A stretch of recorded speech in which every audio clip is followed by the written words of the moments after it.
शुकदेवजी महाराज की जय।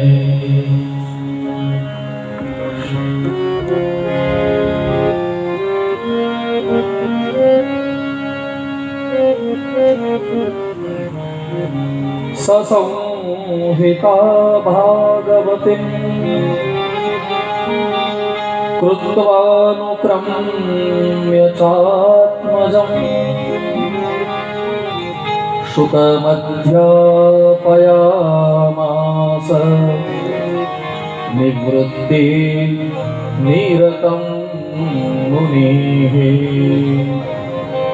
आटला शब्दोथी और एक बार भगवान सुत पुराणी शौनकादि ऋषि मुनिओ जे कथा सांभळवा बैठा छे सौने कथानुं श्रवण करावे छे।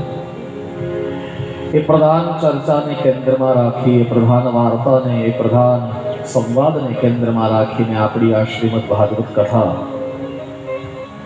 એટલે કે સમસ્ત ડાકે પરિવાર સ્વર્ગસ્થ ઉત્તમભાઈ અને સ્વર્ગસ્થ કીકીબેન એના સંપૂર્ણ પરિવાર દ્વારા આયોજિત આ શ્રીમદ ભાગવત કથાના આજના તૃતીય દિવસે એટલે કે ત્રીજા દિવસે મારી વ્યાસપીઠ और एक बार આપ સૌનું સહર્ષ સ્વાગત કરી રહી છે। વિરાજેલા તમામ શ્રોતાઓને અને વિજ્ઞાનના ઉપયોગથી જ્યાં જ્યાં પણ આ કથાનું દર્શન શ્રવણ મનન ચિંતન જે થઈ રહ્યું છે અન્ય સૌને વ્યાસપીઠ પરથી મારા પ્રણામ વંદન। જય શ્રી કૃષ્ણ। ગઈકાલની કથામાં આપણે સૌ દર્શન કરતા હતા ભગવાન સુખદેવજીનું આ ધરા પર પ્રાગટ્ય થયું છે। ભગવાન સુખદેવજી ગઈકાલે યાદ અપાવી હતી આપણે કે નિર્ગુણી બ્રહ્મના ઉપાસક છે, સગુણ સાકાર પરમાત્માને માનતા નથી અને એનું પ્રાદુર્ભાવ, એનો અવતાર, એનું પ્રાગટ્ય ભગવાન વ્યાસને ત્યાં થયું। પણ જેવા આજ જન્મ્યા ને એટલે ભાગી ગયા। યમ પ્રવ્રજन्तમનુપેતમપેતકૃત્યમ દ્વૈપાયનો વિરહકાતર આજુહાવ। ભાગી ગયા। ભગવાન વ્યાસને એમ થયું કે મારે ત્યાં ભગવાન શંકર સાક્ષાત પુત્ર બનીને અવતાર લીધો છે અને એ જંગલમાં ભાગી ગયા છે, હવે પાછા કઈ રીતે લાવો?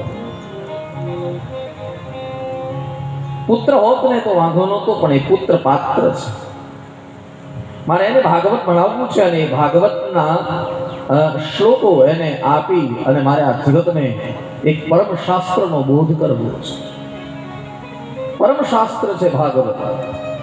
આ જગતના બધા જ પુરાણો છે ને એ પંચલક્ષણી છે, જ્યારે અમારું ભાગવત એક જ એક મહાપુરાણ છે જેનું 5 લક્ષણ નથી, જેના 10 લક્ષણ છે। હા, सर्ग विसर्ग स्थान पोषण उति मनवंतर ईशानु निरोध मुक्ति અને આશ્રય આ 10 લક્ષણ છે। દરેક લક્ષણની અલગ અલગ વિધા, દરેક લક્ષણની અલગ અલગ ચર્ચા છે। કઈ કયા લક્ષણની કથા કઈ કહેવાય એની પણ ભાગવતમાં આખી એક યાત્રા છે। પણ કહેવાનો શું રે, કહેવાનો મતલબ એ કે ભગવાન વ્યાસને એમ થયું કે મારે આ જગતને બોધ આપવું છે અને એના માટે ભગવાન શંકરનો પ્રાદુર્ભાવ થયો છે। ભાગી ગયા છે જંગલમાં। હવે લાવવા કઈ રીતે પાછા આવ્યા? વિચાર કરવા લાગ્યા। એમાં વિચાર કરતા કરતા કરતા ભગવાન વ્યાસે બહુ સુંદર નિર્ણય કર્યો કે ભાગવતના શ્લોકો જે આશ્રમમાં નાના નાના બાળકો હતા એને કંઠસ્થ કરાયા અને કીધું કે જાઓ તમે જંગલમાં જઈ, વનમાં જઈ અને સ્વસ્વર આ શ્લોકોનું ગાન કરો। જો આ શ્લોકો સુખદેવજીના કાનમાં જશે તો એનું ચિત્તનું આકર્ષણ થશે। ચિત્તનું આકર્ષણ કેવી રીતે કરવું છે? નિર્ગુણ બ્રહ્મને સગુણ સાકાર પરમાત્મામાં માનતા કરવા છે। એટલે સ્વરૂપની ચર્ચા કરવી પડે। નિર્ગુણ જે વ્યક્તિ સગુણ સાકાર પરમાત્માને માનતા નથી એને સગુણ સાકાર પરમાત્મા સુધી લાવવા હોય તો સગુણ સાકાર પરમાત્માની ચર્ચા કરવી પડે ને। એવા શ્લોકો કંઠસ્થ કરાવ્યા અને કીધું જાઓ જંગલમાં જઈને ગાન કરો। બેની હાથમાં ટોળી, હાથમાં હાથ નાખી, હાથમાં હાથ પકડી અને જંગલમાં વિચરણ કરે છે. ધીરે ધીરે સસ્વર શ્રીમદ ભાગવતજીના શ્લોકોનું ગાન કરે છે. એમાં સુખદેવજીના કાનમાં એક શ્લોકનો અવાજ ગયો. જે કંદરામાં સુખદેવજી બેઠા હતા, ધ્યાનસ્થ બેઠા, 16 વર્ષના છે. ભાગવતમાં સ્પષ્ટ પ્રમાણ છે, તમ દ્વય અષ્ટ વર્ષમ. દ્વય અષ્ટ વર્ષ, દ્વય અષ્ટ વર્ષ એટલે 2 8 વર્ષના છે. 2 8 એટલે કેટલા? હે? અથવા 8 2 વર્ષના છે. કેટલા? 16. જોયું? હા, સંસ્કૃતની આજે આપણી ઉપલબ્ધિ છે કે કીધા 16 વર્ષના, કેવું હોય તો 16 કહી શકાતું હતું. 16 એટલે પણ 16 થાય, પણ 16 વર્ષનો દીકરો હોય ને એમાં વિકારનો આરોપ કરી શકાય. 8 વર્ષનો દીકરો હોય એમાં વિકારનો આરોપ કરી શકાય નહીં. એટલા માટે શબ્દ વાપર્યો, તમ દ્વય અષ્ટ વર્ષ. સુખદેવજીના બિલકુલ માનસમાં કંઈ જ નથી, કુછ ભી નહીં. સુખદેવજીને આ જગતમાં એ પણ ખબર નથી કે આ જગતમાં સ્ત્રી કોને કહેવાય અને પુરુષ કોને કહેવાય. લિંગ ભેદ જેના મનમાંથી નીકળી ગયો છે. હા, એ સુખદેવજી નિર્ગુણ નિરાકાર પરમાત્માને માનનારા સુખદેવજી. અને એ કંદરામાં બેઠા છે. બહારથી બે ઋષિકુમારો નીકળ્યા અને એ ઋષિકુમારોના મુખમાંથી ભાગવતજીનો એક શ્લોક નીકળ્યો. બરહાપીડમ નટવર વપુ, બરહાપીડમ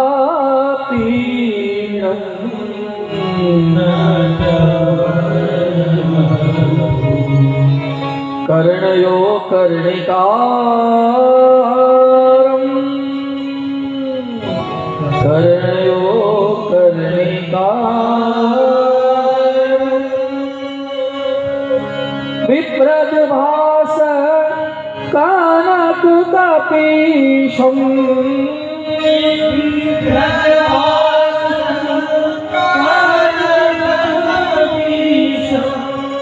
વૈજયંતીમ ચ માલામ.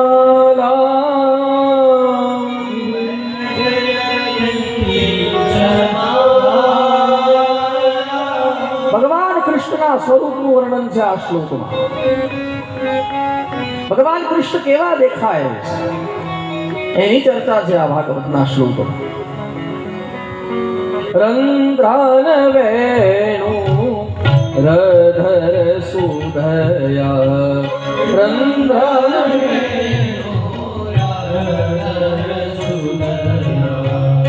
પૂરયન ગોપવૃંદે, પૂરયન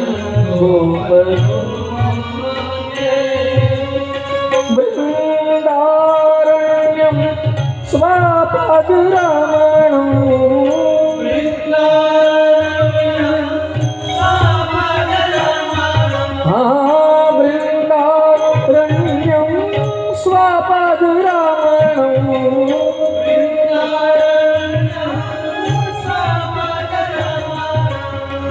प्राविशद गीत कीर्ति,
એવા સંગીતના ઉપાસક છે.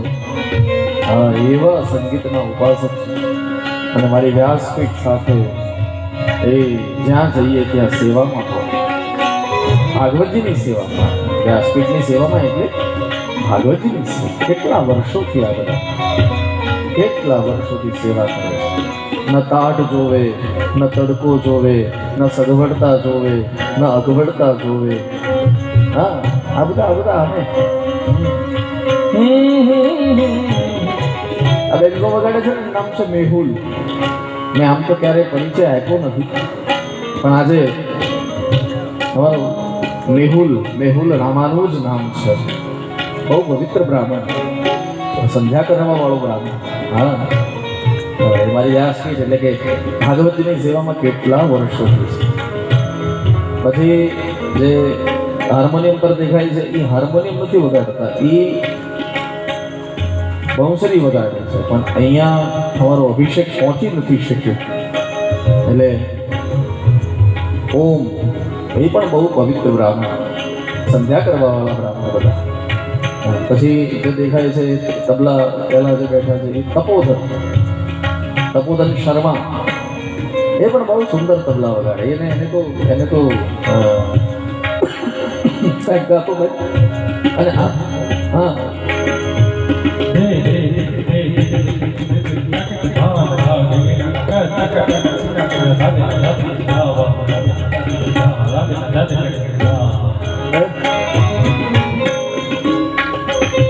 પછી બીજા તબલામાં દેખાય છે જતીન દુધરેજિયા. આ એ પણ કેટલા વર્ષોથી શ્રીમદ ભાગવતજીની સેવામાં, મારી ચિંતા કરવા વાળો. અને પછી દેખાય છે અમારા વિનુભાઈ અમારા મંદિરા વગાડે અને વ્યાસપીઠની વ્યવસ્થા જે પણ હોય એ સંભાળે. એટલે અમારા સંગીતજ્ઞો છે, અમારા દરેક દાદા છે, જો પારાયણ કરતા હોય, અમારો ભૌતિક છે. આ બધા અમે અહીંયા પૂરું કરશું એટલે પછી મુંબઈ શરૂ કરશું. અમે ઘેરે ઓછું રહીએ, અમે અહીંયા હારે રહીએ. લ્યો, હા,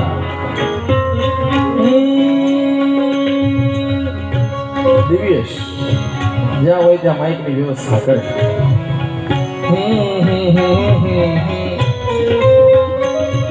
ભગવાન સુખદેવજીના કાનમાં અવાજ ગયો, અરે રે આ કોની ચર્ચા થઈ રહી છે. અને પરિણામે ભગવાન સુખદેવજીએ વિચાર કર્યો કે ભગવાન કૃષ્ણ જો આટલા સુંદર હોય તો એની છબી સામે બેસી રહું ને તો પણ મને આનંદ આવ્યા.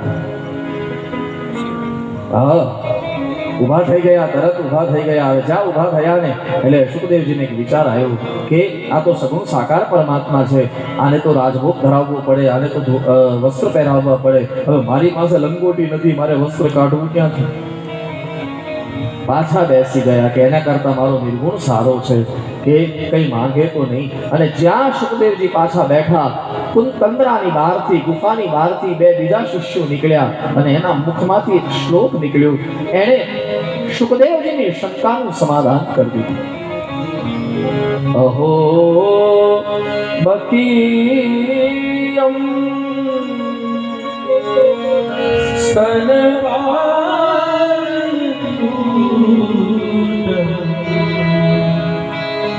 जिगांसया पाय यदप्य साधि. अहो बकीयम, बोली बकी એટલે પૂતના ભગવાનને ઝેર પીવડાવવા માટે આવી. સ્તન મુખમાં આપીને ભગવાનને ઝેર પીવડાવ્યું, પણ એ ઝેરના બદલામાં ભગવાન કૃષ્ણએ પૂતનાને શું આપ્યું?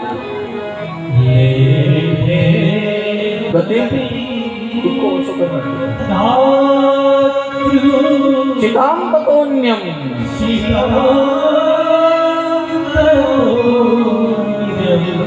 कंवा दयालु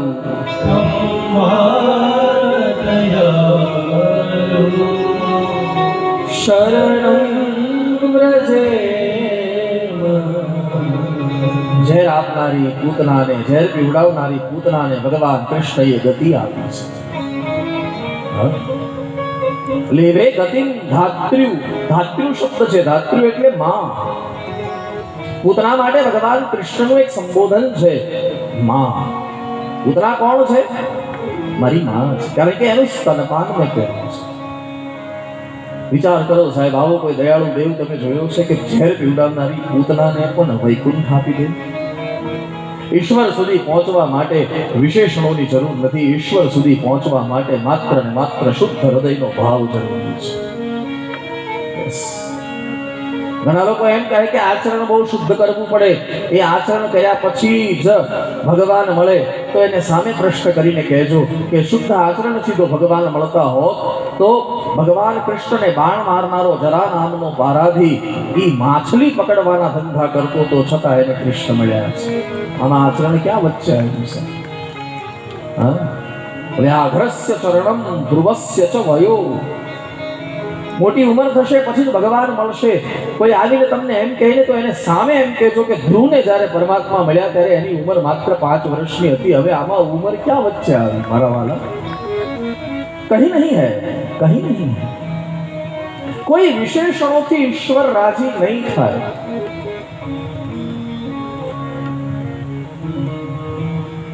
કોઈ આવીને એમ કહે કે મોટા મોટા સંસ્કૃતના શ્લોકો આવડતા હશે તો જ પરમાત્મા મળશે. કોઈ જો તમને આવીને એમ કહે ને તો એની સામે એમ કહેજો કે ગજેન્દ્ર હાથી કઈ યુનિવર્સિટીમાં ભણવા ગયો તો છતાં એની સામે નારાયણ આવીને ઉભા રહ્યા છે. વિદ્યામ ગજેન્દ્રસ્ય કા કુબજાયામ કિમ નામ રૂપમ અધિકમ. મોટું નામ હશે, મોટું રૂપ હશે તો જ પરમાત્મા મળશે. કોઈ આવીને એમ કહે તો એને સામે એમ કહેજો કે કુબજા જે કંસની દાસી છે એ ક્યાં નામ રૂપ ધારી છે છતાં એને પરમાત્મા મળ્યા છે. કુબજાયામ કિમ નામ રૂપમ અધિકમ તત્કિમ સુદામનો ધનમ. પૈસા હશે તો જ પરમાત્મા મળશે એવું આવીને તમને કોઈ કહે તો એને સામે એમ કહેજો કે સુદામા ક્યાં પૈસા વાળો હતો છતાં એને પરમાત્મા મળ્યા છે. મળ્યા નથી, ભેટ્યા છે મારા વાલા. ત્યાં પૈસા ક્યાં આડા આવ્યા? શંકરભાઈ આગળ આવી લો, આગળ આવી લો.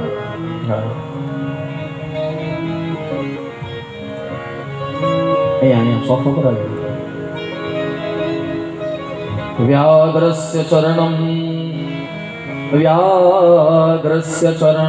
ધ્રુવસ્ય ચ વયો વિદ્યામ ગજેન્દ્રસ્ય કા કુબજાયામ કિમ નામ રૂપમ અધિકમ તત્કિમ સુદામનો ધનમ.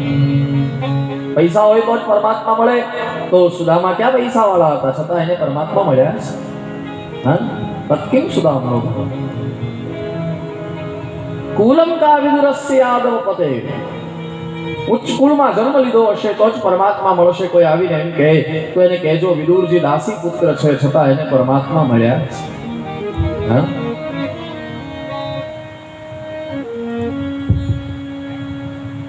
ઉગ્રસ્ય કિમ પૌરુષમ,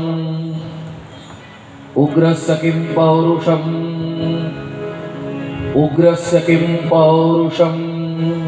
હા, ઉગ્રસેન મહારાજ ક્યાં તાકાત વાળા છે તો છતાં એને પરમાત્મા મળ્યા છે. હવે કોઈ શ્લોકકારને પૂછ્યું કે બાબા તમે આજે બધું બતાવો છો કે આનાથી ન મળે, આનાથી ન મળે, આનાથી ન મળે, આનાથી ન મળે, બધી વાત સાચી, પણ હવે મળે શેનાથી તો કયો? આ તો બધું તમે કયો વિદ્યાથી ન મળે, ધનથી ન મળે, આ બધાથી ન મળે, સમજી ગયા, પણ હવે મળે શેનાથી ઈ કયો? અને પરિણામે શ્લોકકારે બહુ સુંદર કહ્યું છે કે આ જગતમાં ભક્ત્યાહ તુષ્યતિ કેવલમ ન ચ ગુણૈઃ. ભક્તિ જ પરમાત્માને રાજી કરી શકે, બાકી આ જગતમાં બીજું કઈ પરમાત્માને રાજી કરી શકે નહીં. ભક્ત્યાહ તુષ્યતિ કેવલમ ન ચ ગુણૈઃ. બેન અહીંયા આવી જાઓ, બેન અહીંયા સોફા પર આવી જાઓ, અહીંયા આવી જાઓ, ભક્ત્યાહ તુષ્યતિ કેવલમ ન ચ ગુણૈઃ ભાવ પ્રિયો માધવ પ્રેમ પ્રિયો માધવ ભક્તિ પ્રિયો માધવ.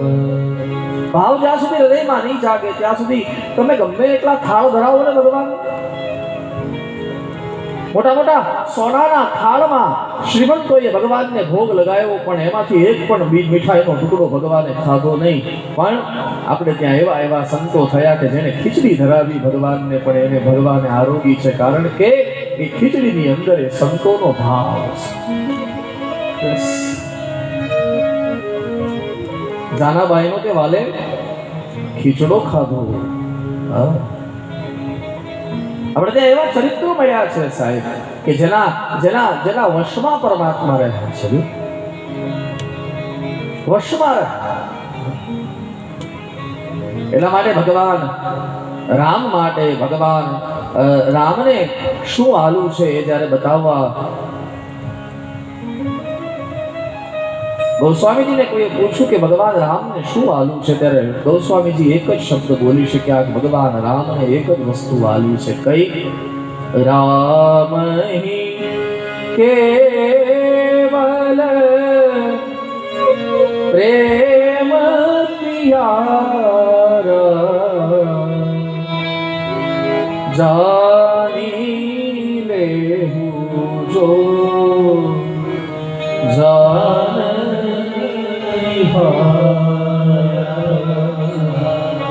राम ही केवल प्रेम प्यारा शेख સુધી આવી જાનની राम ही केवल प्रेम जानी लेहु जो